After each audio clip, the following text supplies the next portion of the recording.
Mulemwa Moongwa, welcome to Africa Event Connect. We're so glad that you could join us all the way from Zambia today. All the way here, we're able to connect and share your insights and the passion that drives you in the meetings industry. So welcome.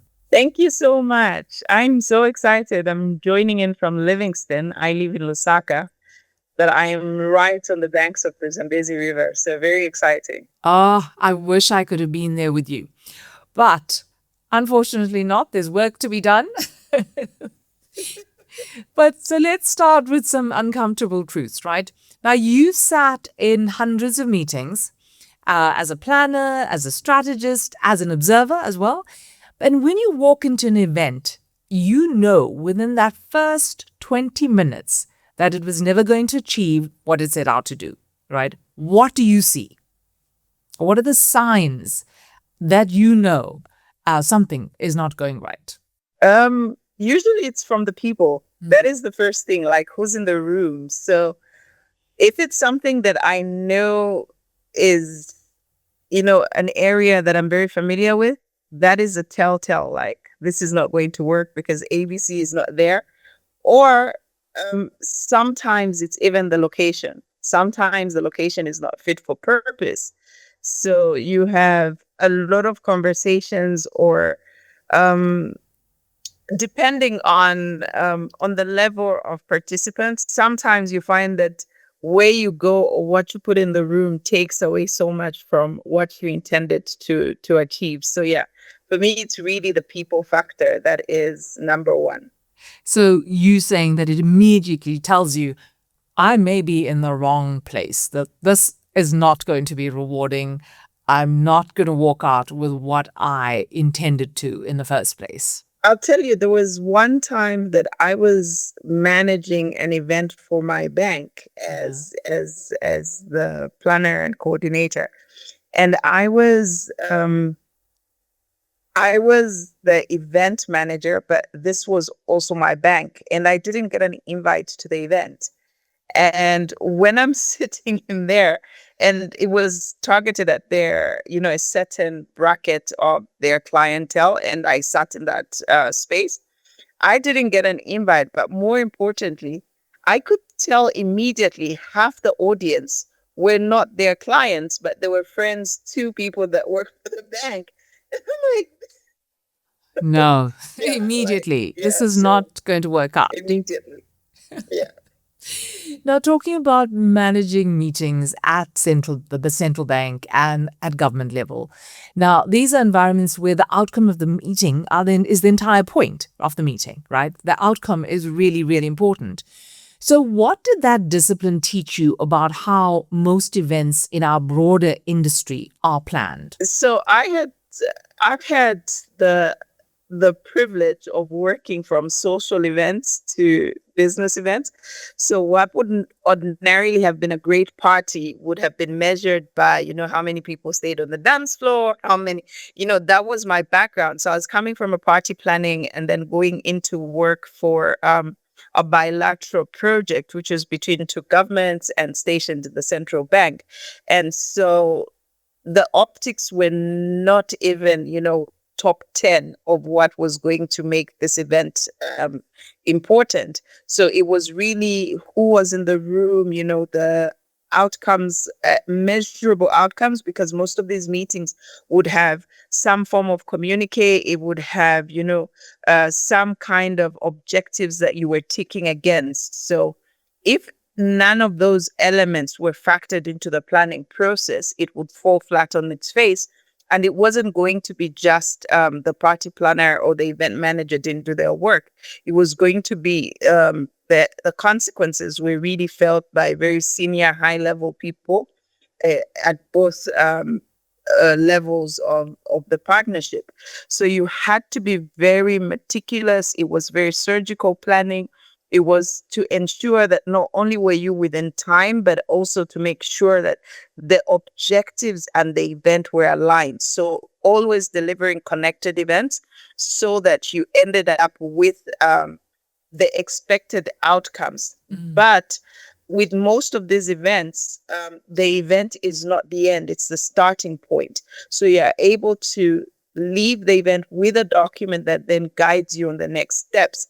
And that is where now it becomes an issue of accountability, where events grow from just being gatherings to becoming platforms of the change or the transformation that is intended. So it takes a lot of very quick and a lot of growing up to learn the ropes, and this is not something that you learn um, just from observing. This is you understanding, managing a project through the different phases, and also managing your stakeholders. So there's a lot of now going into the science of events that goes into going from being a social event planner to being, a meeting strategist, to being now the person that's implementing policy. Absolutely. So yeah, it's been a good career, a career cycle. I'm sure. Now, so would you say that that is the most stark gap at the moment? Believing event organizers and institutions believing that the event is the end destination. Yeah, I think there is a lot of energy that goes into the event itself, the pre-event and the event itself, with very little effort on the post-event. And you're just saying as well now from what you So just when you look at an event as the beginning, it then becomes your guiding light to where you intend to go. And from my experience, this is what became my competitive advantage. I was able to draw to draw from the fact that I had the ability to plan an event from the end date of the activity. So being able to say, when we meet, these are the people that are going to be in the room. This is what they're going to talk about. And once they're in agreement about this, then I will be able to do ABC and be able to come back in a year. So I ran a project that had a yearly activity that was really a measure. So even if the events were in between year to year, it was the activities that we did during that year that defined the success of the project implementation. Now, there's a phrase here that you've just used that I'd love to challenge: a successful event, right? Now, in most post-event reports, success is measured in attendance numbers, in delegate feedback scores, right? Sponsor logos on the wall, we know this. But is that actually measuring success, or is it measuring activity? No, you're very, very right. I think we are very fixated on the activity, and the success is usually in the impact.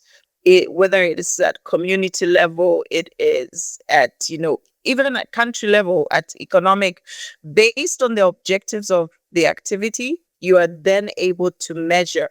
Now, they say you can't establish what the success is going to be until there's a human face to it. So who this activity impacts, if you are doing a project in energy, if you are doing, it is who it's going to impact, whether it's businesses, whether it is schools, who is it going to impact? So beyond the activity today, what is the impact of this of this event? So when you've set your event objectives, your expected outcomes should be determined at that point. So your determined outcomes are not just going to be done as part of, an afterthought. This should actually be at the same time when you're planning the event. Before you even book the venue, you should be able to know what the objectives for this event are, the expected outcomes, because from there, it's going to then determine to you what type of an event you need to structure. Absolutely. Now, why do you think we've defaulted to measuring the wrong things? Because that's what we've been doing, right? Like you're saying, we're measuring activity levels we talked about. And who do you think is responsible for changing that? Is it the client's responsibility? Is it the organizer? Or is it just our industry education system that should start reinforcing what successful measurement is all about? Or is it all of the above? If you remember what happened with the pandemic, I think what we learned immediately after was really the budget cuts. The budget cuts came because we were not showing the value. It was easier to cut out the events. So when you got a nice to have activity, it's nice, people are smiling, it then becomes easier to take off. But when you've got a business, it is a tool, events are part of your, the tools of the trade. It then becomes different. When you as an events person is brought into the room, what it tells us is that they brought external expertise. They didn't bring you because you are able to put in the balloons.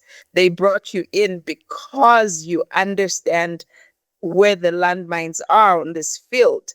So even determining the path to success becomes your responsibility. Now, the burden of determining that lies in both, because as an events person, there's only so much that I can do. I can give you the framework. It is up to you to give me, and that is where the discovery with the client becomes very important, because the discovery process helps you navigate and understand why does this organization exist, why is this event going to be important, more importantly, who is this event going to impact. So your stakeholder mapping, and the stakeholder mapping becomes that tool that then differentiates beyond a nice to have gathering to an impactful business event that brings about change. So for me, it is a partnership between the client and the professional that is brought in to help the client. So if you're coming in and have survived on very little, which is really what has been happening, we're an industry that has thrived on talent and cross-cutting skills. What we do is an actual science. It is a framework of bringing together different elements that lead the client to where they intended to be.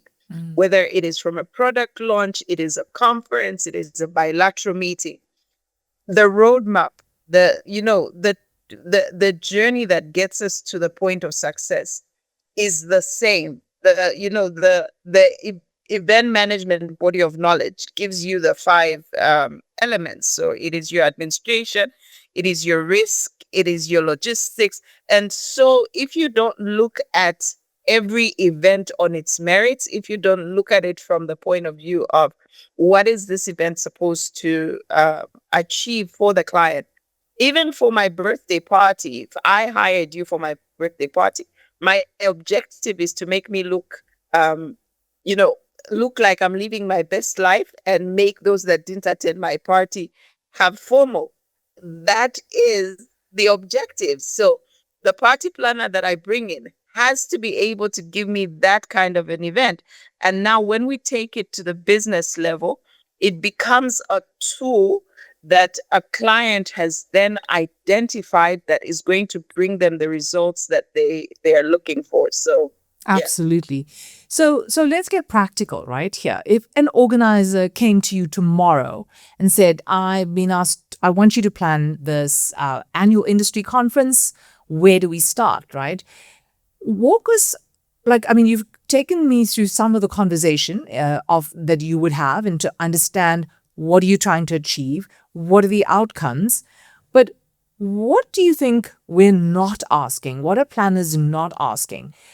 Because I'm feeling like it's left at a surface level. So I give you a big broad picture. Yes, we're launching a product. So this is where what we want. We want you to launch this product. What do you think we should ask thereafter? Why? Who is going to use this product? What change would you like this event to trigger? What change in behavior is this event supposed to trigger? And that is what then determines how we structure that event. So these are the questions, and often I find, even with clients, is they will put out an event because they have to, because that's what their work plan says. We measure events based on the budget. It was very successful because we spent X amount of money, because everybody turned up wearing pink, or, these are the wrong metrics that we're measuring, because events um, are strategic tools for delivering business results. And so when we reduce them to becoming gatherings that make us happy, we might as well just sit at the corner and give out ice cream to people passing on the street. But where we actually sit down, and this is where we don't understand at organizational level. When you look at event owners within the organization, there's a difference between the event owner and the organization lead, like the head of the organization.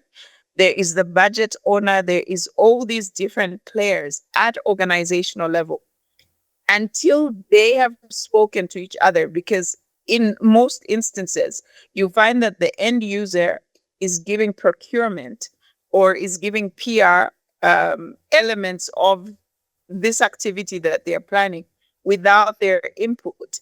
So you find that when it comes to it, it becomes something that you just cut out from, we're going to be able to do this, but you need to cut ABC, because the value proposition has not been given. So the ownership is not at organizational level. And for me, that is conversations that we need to be having with our clients, where we're doing discovery in the boardroom. So when you sit your events, if you're going to call external people, before the external can be called, can we sit down in our boardrooms and have, a meeting of minds where everybody takes ownership, everybody becomes this event's champion. So it goes beyond budgets and goes into purpose, where you now move into, where there is the purpose, there is the process and the transformation that we expect. So the purpose is, this is why we're doing this event. Then we get to the process. How are we going to get? Then we get to the transformation. What change is this activity going to trigger? Whether it's in the clients, we want our clients to be able to, upgrade their accounts, or, there is always a reason why we're doing it. But we never have these conversations. Sometimes when you look at maybe the big national conferences where we've got political officers coming to officiate, it then becomes a measure of, it was successful because the minister came. No, the moment the minister left, he left with half the audience. So this event was not success. Where was this audience coming from? Why did they leave? These are the hard conversations that are not had. Where you look at day one of a conference, by day two, you could have the audience. By day three, you're talking to each other. And then you're like, yeah, but on day one, it was good. The turnout was fantastic. We need to know why people left by day three, We need to know what kept them in the room, what those that stayed, why did they stay?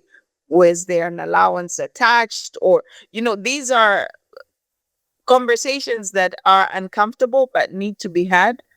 Absolutely. We're going to grow the events industry, especially in the African region. These are conversations that need to be had. And we are not having them enough. As to why are we losing audiences? Who is inviting? Why are they inviting? Is this just something that the president should attend and then it makes us feel nice? So, yeah. Yeah. So give us an example, without naming names if necessary, a meeting or event where the design of how people interacted, right, and how it completely changed the outcome. What was different about how that event was structured? What was the key factors that changed the outcome? Okay, so I will name, but I hope it's in good light. So I attended the ICA conference in Porto and in Portugal last November, and it was, obviously, ICA is Yes, please. the Association for International Congress and Conventions Association. So they have an annual congress where, the different associations are coming in. And so Porto is a fairly small coastal town. And so they had a program where you had to sign up early on and sign up to the different streams. So I think they had 3 streams and different venues. Now, bear in mind, I'm coming from Zambia, Central Africa, so I have no idea what to expect. And, so day 1, we are all on one side. Day 2, there's, remember what you signed up for. This is where you go. And then there's also the opening ceremony. It is like we're going to take a walk. So if you look at me, I don't look like somebody that walks out of choice. So I had at least the decency to have some flat shoes on me. That was the only, saving grace. And this is day 1, and I'm walking through Porto, and it has these little steps, and I'm like, they're trying to kill me, like, this is not how you do things. And we get to this auditorium, and it's in the middle of town. And I met the nicest couple. They were laughing at me. They were an American couple. And they were laughing because everybody was ahead of me, and I was trying to catch my breath. So long story short, we get to this venue, and from there is obviously, you can Uber back. But they didn't tell me I could Uber one way. So by the next day, again, we're going to a different venue. By the third day, we're at a different, third session. So all the different sessions had different locations. So And you had to walk to each one of them. No. So eventually there was the walking, then there was the cruise, like the boats. They would put you on the boat, then you take the bus. So it was not until the third day that I actually began to process as to how much thought went into designing this event. Because of what they did in that little period of time, we had the full experience of what Porto had to offer.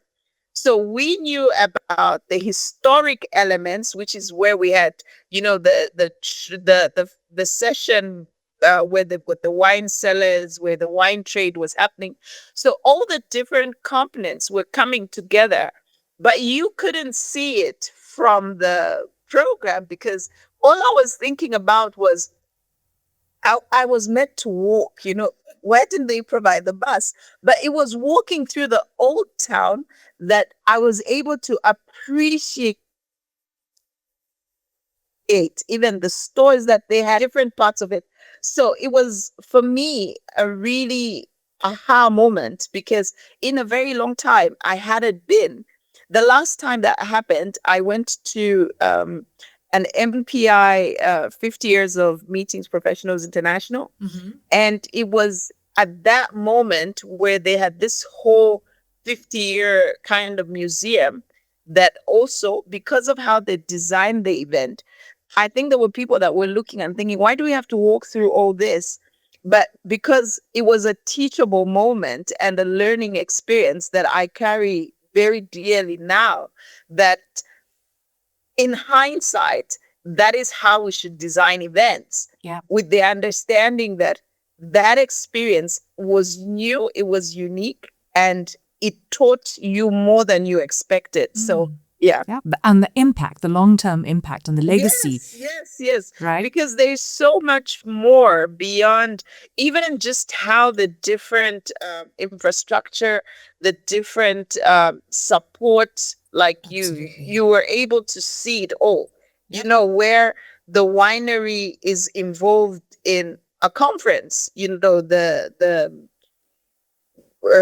I'm trying to, where they do the space programs or whatever, there was that part in the program. So it actually showed you how much development and all the different projects that they were doing. Wonderful. So there was so much that you were learning that you never signed up for.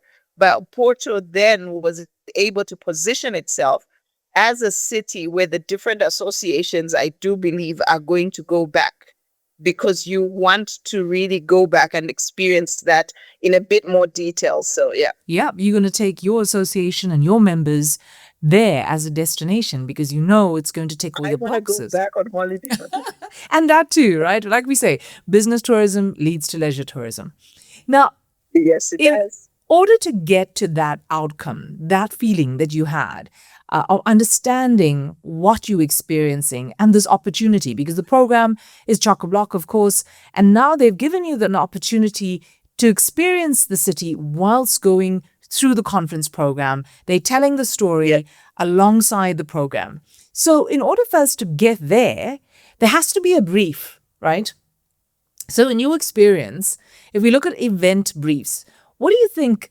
I mean, there's a percentage of event briefs that actually don't contain enough information to design a meaningful experience, right?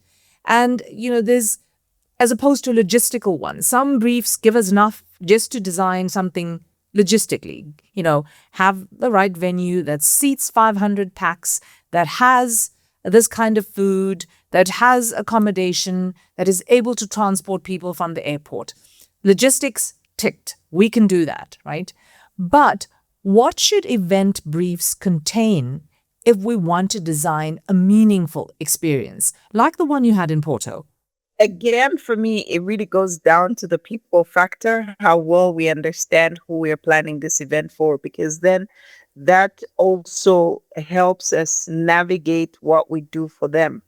So when we have, I remember we had here in Livingston, between Livingston and Vic Falls, we did have the United Nations Tourism event, and it was their annual event. And the feedback beyond that meeting was very few people visited the falls. And so when you then look at the profile of attendees, you realize that these people that are attending have very little time for leisure activities. The free time that they have, they're obviously going to spend it on catching up with work. And so understanding the audience really will help you map out what the event should look like. But also, when it comes to the brief, for me, it is also putting in a bit of work. I think as events people, we rely solely on what is given to us. We do very little to research what is this industry about, who attends this event, what did the last two events look like, what can I do differently for this event that's going to make it memorable, that's going to make it impactful. What is the legacy of this event that if 10 years looking back, most of the clients that I have most of the clients that I've had over the years are really clients that come to me on referral. And managing those relationships meant that I did go 10 extra steps for the client to understand their needs, but also to build an event that was purposeful, an event that was going to be impactful.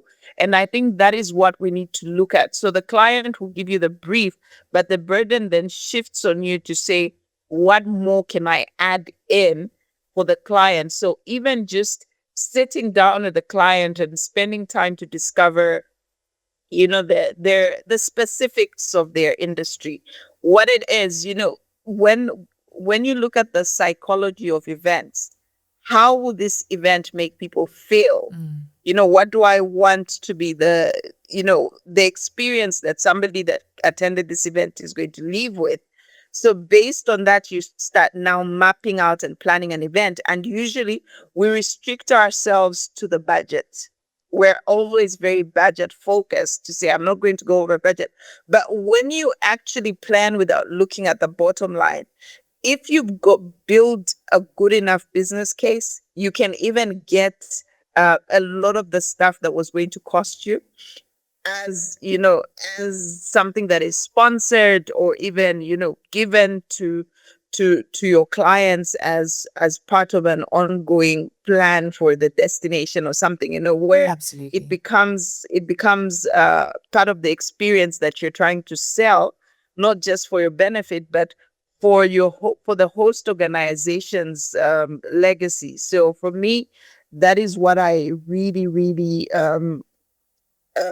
always want people to know that you're only as good as your last event.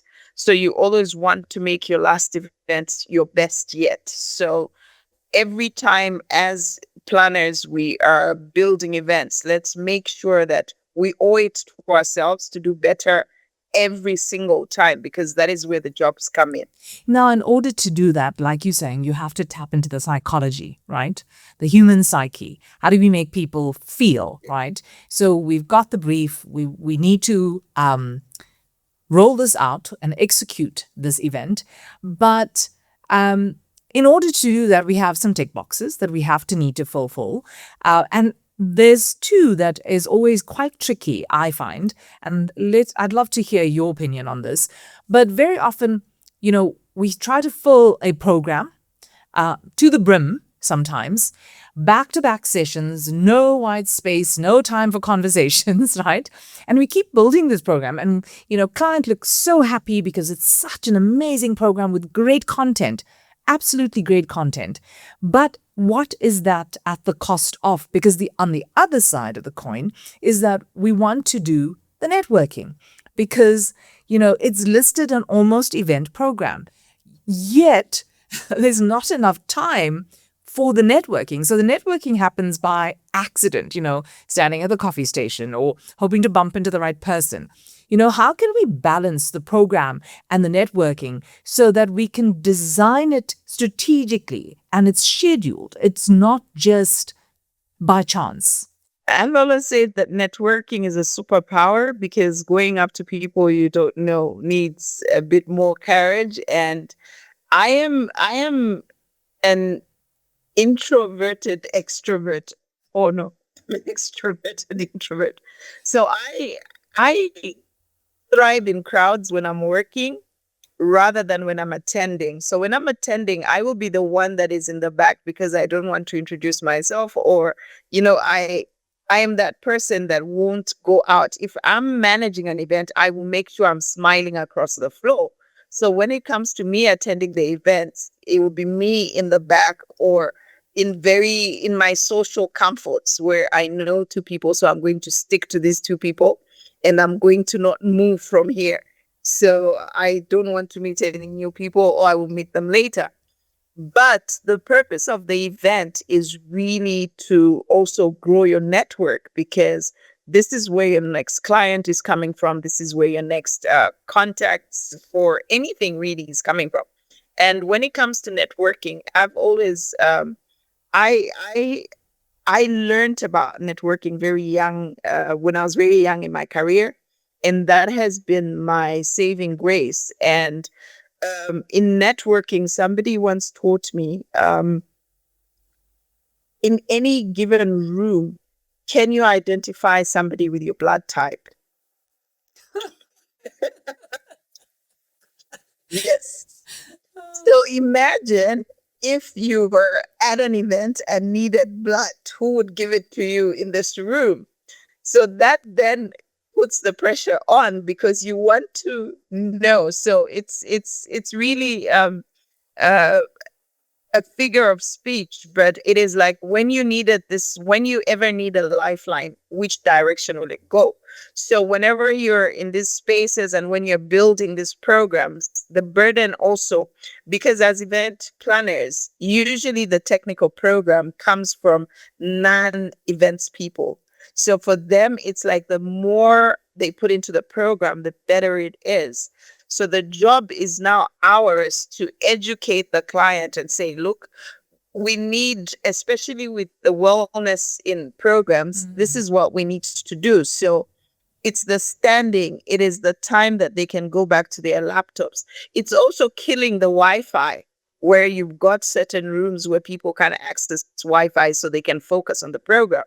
But also it is the timings, how many breaks am I allowing people to take so they can attend to other things, because that is what adults do. They've got a lot of, issues to attend to. So when you then, plan a program in such a way that it's factoring in those elements, it actually adds value to the experience, because the attendees now become the ones that say, oh, that was so thoughtful. They actually put in ABC. Oh, that was so thoughtful because I was able to meet and speak to ABC. So even color coding your tags. I don't know, when you attend the conferences, you see that there is the little elements. I can pull out one now just to show you where you stick them onto your name tag so that people that are like me that are scared to talk to other humans are then able to, like, yeah, there you go. You get like that. Uh-huh. It's got MPI member, it's got, so you just stick them to your name tag. So when you see somebody coming your way, you're already able to see your tribe. And in most of these community, in the association meetings, in the industry events, we are we are we all know each other, so it's very easy for you to then try to be in your comfort zone and be around people that you know. But where you're able to see a color code before you talk to somebody, it then becomes very easy for you to network, because you know to say, okay, if that person has orange, they probably do ABC, Absolutely. they're in exhibitions or something. But when it comes to the program, I think bloating of the program is really because we as planners usually leave the technical side to the client team and the committees and everybody. We should be in the room and be able to say, what I normally do is I give you a blank program and give you the times to say opening ceremony is here, wellness break so people can go to the bathroom. And then for lunch, there is a buffer of 30 minutes between when the lunch ends and when the next session starts, only because you're looking out for saying people need time to catch up, but also to eat. And then also at the end of the day, how are we going to then choreograph the networking? So even the person that leads the networking sessions should also be mindful that the very purpose of this event is not for you to hang out with people you already know, but it is for you to meet new contacts, to make new contacts in industry. So yeah, that is my thoughts, very long thoughts. So it No, means that's I love perfect. network. That's perfect. That's perfect. Lots of thoughts to ponder on there. Now let's move on to the continent, right? Hosting events on the African continent. Now it comes with its specific challenges, but there's budget constraints, there's infrastructure problems, and lots of clients might not understand the value of an outcome-based design on the continent as well. So we have to work within those constraints, right? And rather than around them. So what advice would you give to event planners who are hosting events on the continents?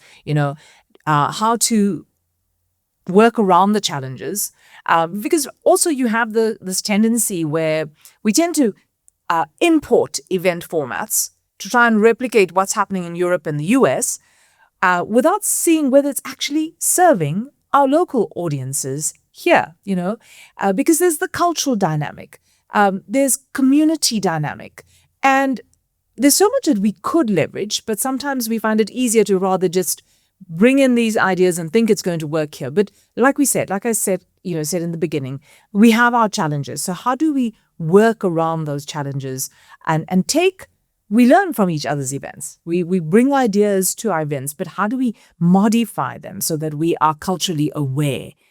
Africa is a continent of how many? 54 experiences. In my country alone, we have 72 ethnic groupings. So do the math. Africa is one of those places where you have too much in terms of what you can do. There's like plenty. We have just been accustomed to being uncomfortable with what is ours. And that is where the change begins. What is uniquely ours becomes a learning opportunity for those that are visiting us. How we then integrate it. And this is where I usually struggle. When I travel, especially within Africa, I struggle with food because Everybody wants to put out their buffet, happy to taste, happy to taste the food. Can I have something that I know tomorrow, Or can we do two sides of the buffet where there's stuff that I know, and because it's a learning process, like I am in your country, so show me what you eat. And it's for me going to be that experience that I take along with me. So integrating the food is only one part, but as we are trying to, as we're trying to integrate our different cultures into the program, the menu is the first casualty. Like everybody will put out, like we're going to have our local cuisine. Yes, I am very happy to have the local cuisine. But as your guest, can I have the option so that I don't sleep hungry? Can you put out food that I can actually, identify? Now, when we learn to do that, it means that we are accepting that everybody is a visitor, but also that it is a learning opportunity. That is just one part of it. When it comes to the outfits, we have very unique clothes. Our culture heritage is so diverse that started with meetings. It was, what is the dress code? It's, business formal, business casual. When I show up with my traditional outfit, there's that count. There's no rule book, but I will stand out as a sore thumb. So African elegance, African something is becoming a thing. And do we then include it in our call for participation? Because certain outfits require you to put in so much time in production, so it's not something that you can do as an afterthought. But when we're very when we're very intentional about showcasing our different cultures, it then means that how we program, what we do, and then what is worse is also the interpretation. If you've got a performance, if you've got food, if you've got clothing, who's going to interpret what it is for me as a visitor, so that as I leave, I will have learned a bit more? So it's really an opportunity for Africa, to the different African countries, the different African destinations. When we host, we need to be very intentional about the cultural exchange. This is what is unique about this destination. We know more about the Eiffel Tower. We know more about, Paris is the city of love. Who said that? I have cried in Paris. I wasn't in love in Paris. But you see, this is what we need to do, where we develop our products. We identify how to position the uniqueness into our programming. So this is not something that, if I was managing an event in South Africa, I would be the best person to tell you how to integrate, because it's something that is going to be for you, who is South African, to be able to say, this is what we are going to show. But beyond that, it is, to whom are we showing? What is the demography of our participants? Who's participating? That way, we together with our planners, we then put out a showcase that is so unique that even when you go to the next destination in Africa, you're still referencing when we danced at the foyer in Meetings Africa or something. I remember dancing on, the revolving things that we had at one point, and at Meetings Africa, and I didn't see the video for a long time. I think they sent it to me, downloaded automatically. And then one day I'm going through my phone and I see this crazy woman, dancing with, looking like me, but I don't remember having those clothes. Or so there was some element of AI that was put in. But that becomes the video that I now send as an emoji, because it was so unique. It was, yeah. So it's a part of South Africa that I carry, and that is the story that I live with. So for me, I think that is the huge opportunity, where we are very diverse, and in our diversity is where we find our uniqueness. And so, can we do a bit more? And when we look at the meetings industry in terms of its power and potential, a continent of 1.7 billion does not need any more people coming here. Within ourselves, if we just targeted it, and I always pick the smallest 10%, 10% is 100 million people. There is not one destination on the African continent that can consume that number in business travelers in a year. But it is a good starting point. And if we're going to meaningfully grow our businesses, our industry, we need to understand that 80% of people that come to meetings on the African continent are from within Africa. So it means the connectivity, it means the infrastructure, it means the program should be aligned to these numbers. Absolutely. Wow.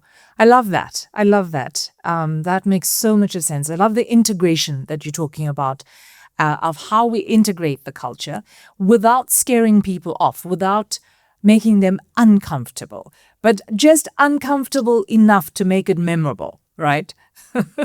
I will tell you now, in my country, we eat a lot of insects. We eat a lot of insects. I'm from here and I don't eat those insects. So I find it very unfair that we should force them on visitors. But then it becomes a unique conversation of, oh, I tasted an insect or I tasted a caterpillar or I did that. But I don't want that to be my meal. So yeah, I we won't agree. scare you off. Please come to Zambia. I can't wait. And also, I think what I can draw from there is the communication. Very often, as event organizers on the continent or on different destinations around the world as well, we want to showcase the culture through the food, the music, the entertainment, the dress. We want to communicate it. We want to show it off, but we fail to communicate the understanding behind it, the reason behind it, the why. Why do we do this? Why is it significant? And bring that through. So again, it's about telling the story, like you're saying, through the event design. So we prepare you for it. And it's not that you just arrive and it happens, but it starts well before that when we start planning the event, because it's not an afterthought. It's in that design of that program. It should be in your communication upfront, and it should be continuing the story when you arrive at the event. Now, this has been wonderful, and but as we close this conversation, I would like to ask, so if every organizer listening to this episode could make one change in how they approach their next event, what would you tell them to do? Take a course. Even to the seasoned professionals. Do one thing for you that is going to help you learn trends, learn, practices. This industry, we are so busy and we don't put in time to learn. And I think for me, that is my call. It doesn't have to be a full-fledged program. It's just a dedication that we put to ourselves. Like listening to this podcast. Yes. So for me, my personal, how can I, not mantra, but, my quotable quote is for, I think, the last 20 years, even before I set out my business, I came across a quote about learning that the world, those that don't learn find themselves in a world that no longer exists. So you have to endeavor to lifelong learning, and often knowledge becomes your competitive advantage. Always knowing more about even just the latest trends, even just how to mix colors if you do event production. For me, I think that is my message. And before you take on the next client, it's what about this client can I learn? What is it that I don't know how to do properly? What is it that I can learn that is going to bring value to this client? Even if it's putting in an hour on, spreadsheets or something, project management, how to develop a Gantt chart, something that just commit to learning and do that periodically.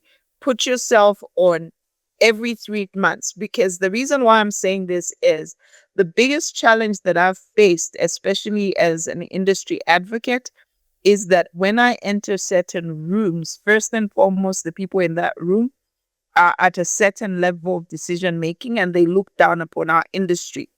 So sitting with people that don't consider you a peer is already a problem.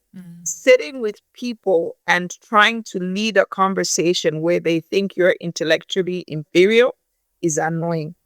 So for me, I am always saying, when you sit across a room and you're the external expert that has been called, the room may not know what your expertise is, but by the time you're done talking, they will know that you know what you're talking about.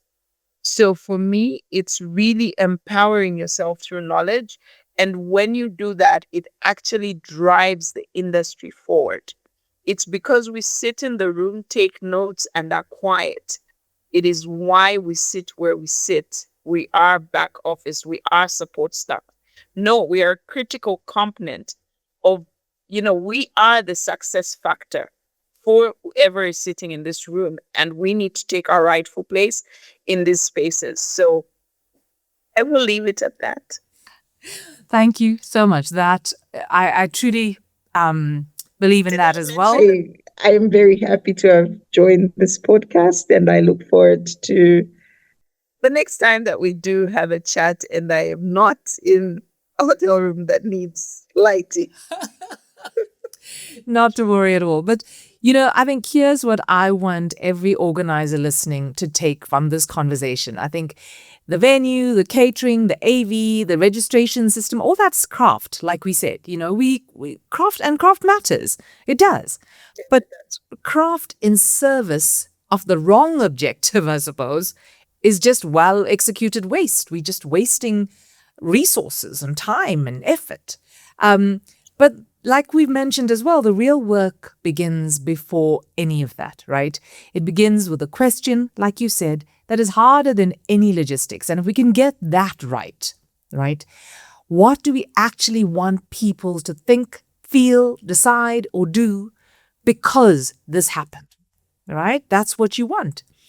Now, for those of you who don't know, Mulemwa has spent nearly 20 years answering that question in rooms where it mattered enormously. And today, we are just so privileged for her to have given us a framework, not just a philosophy, for doing the same.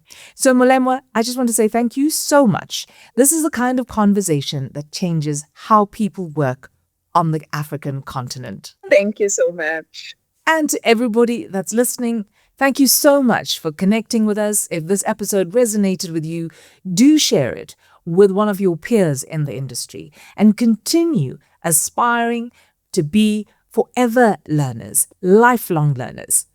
And I think by listening to Africa Event Connect, it's the first step of the journey. So thank you so much. I'm your host, Projeni Pather. This is Africa Event Connect. Until next time.